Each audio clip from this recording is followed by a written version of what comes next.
Ames Redfield, Ames Redfield. Ow! Ames Redfield. Hey, ya YouTubers. I only say that 'cause I'm gay today. Anyways, Ames Redfield here again. I thought I'd treat you guys to a bass guitar instructional video. Yay! Anyways, one of my favorite bassists ever is that bass guy from Fall Out Boy. He's so good. I don't know if anyone else is as good as him. Okay. Anyways, let's get to the guide. So basically, this is my costume that I wear when I play the bass. I always wear this. It's like a black shirt and my red scarf thingy that I got in Cub Scouts. I always wear that while I'm playing. It makes, I don't know, it gives me better friction on the bass. Okay, so just in case you're wondering why I was wearing this.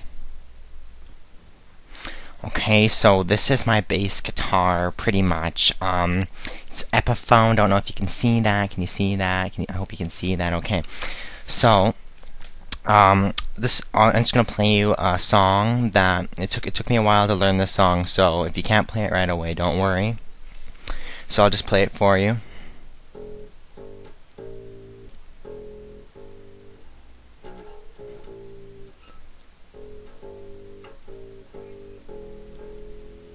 Oh wow, that was like my best run through so far. Okay, so a little bit of theory on the bass guitar before we get started here. So this is what they call the uppy downy string. I call it an uppy string because it's the top string, as you can see, but lots of people call it the downy string because when you're reading tablature, it is the bottom line, so it is like the bottom string, which makes sense if you actually hold it up and play it with your teeth. Then you can understand why that works. Okay, this is what I call the downy uppy string because it's when I look at it, I look down at it as the bottom string, and it's when you're looking at the tablature again, it's also on the top this time. So yeah, imagine you're playing your guitar with your teeth, and like you're trying to brush your teeth with the guitar, and yeah, it's on the top. So it's on the top when you're facing the guitar. So these are the two middly stringies. You use them sometimes. Okay, you don't usually use them, but they're middly strings if you need them. They're the middle two lines on the tablature. Okay, so I'm gonna start with the technique. I think the right hand we should do first. Okay. So this is my right hand. It's at the base of the body of the guitar, as some people call it. So I think I'll just teach you the technique with the uppy downy string first, and then it's pretty much the same with all the other ones. Okay. So if you don't want to be a big noob like everyone else, you use your fingers. These two fingers mainly. Your pointer finger and your middle finger, and you just hit it like this. So just keep doing that until it gets really comfortable. You probably take it like a couple months. It took me like a year. But that's just because I was like in Afghanistan, didn't have much time to play the bass. Okay. So that being said, we should move on to the left hand. Okay, this is my left hand again. I like to call it Leroy the left hand, so I can remember which one is which. Because being left, like in like the Middle Ages, being left was always bad, and I consider bad being wrong, and yeah, so left hands are wrong. So Leroy Jenkins from the World of Warcraft video is wrong to run in there. So that's how I remember this. Okay. So this is my left hand. Okay, for this song, well, I guess I should teach you how to use your left hand on the bass guitar. The bass guitar, you put your finger, like, okay, you can use these four, and well, for this song we're just probably going to use the first and third string, and the song is pretty much in third position, which is on the third fret. And so you put your finger, you press down with your pointer finger for the second note. The first note is just open, so you don't have to hold any frets down, but the second note is on the third fret. So if you're looking at the tab for this, I'm not going to give you the tab because you can probably find it. The song is called like Gas on the Hydrogen Dioxide or something like that. So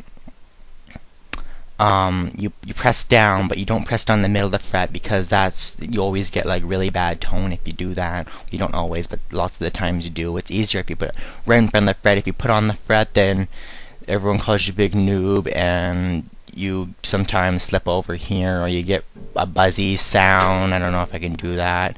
And yeah. So you press down, make sure you get the note. You don't want to press down too hard, or you bend the string and it actually gets a higher note. So while you have it pressed down, you play it as if it were open, but you have your finger down, so now it makes a higher noise. It's approximately 1, 2, 3 semitones higher.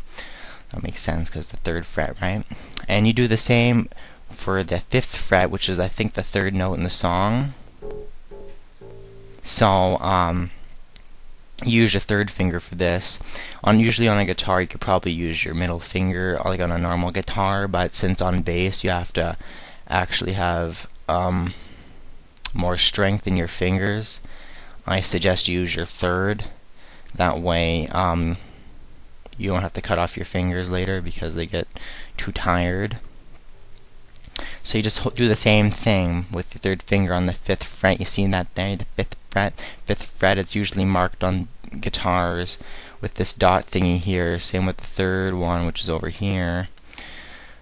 So yeah, it's the second dot on your guitar.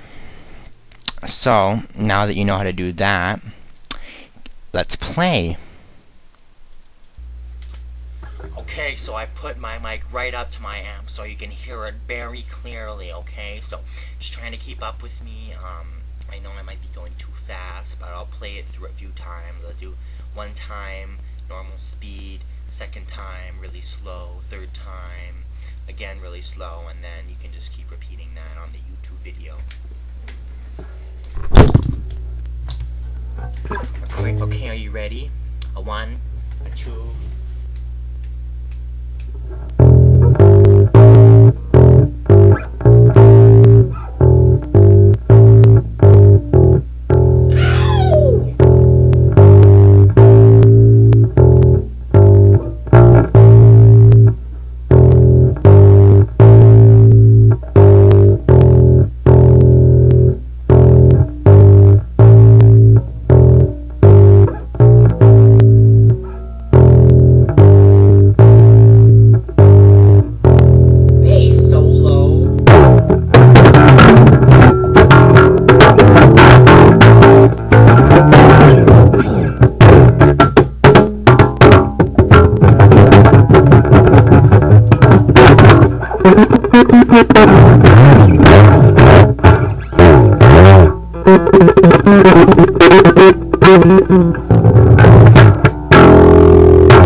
Okay, so you might have noticed, but you probably didn't. I snuck in a bass solo at the end there. You probably don't have to play that.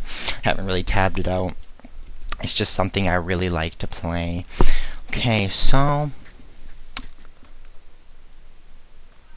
there it is. That is my bass instructional video. I think I'm experienced enough. I'm probably buying a fretless soon, so I'll do another instructional video on how to get the intonation right on a fretless bass. Okay, bye YouTube.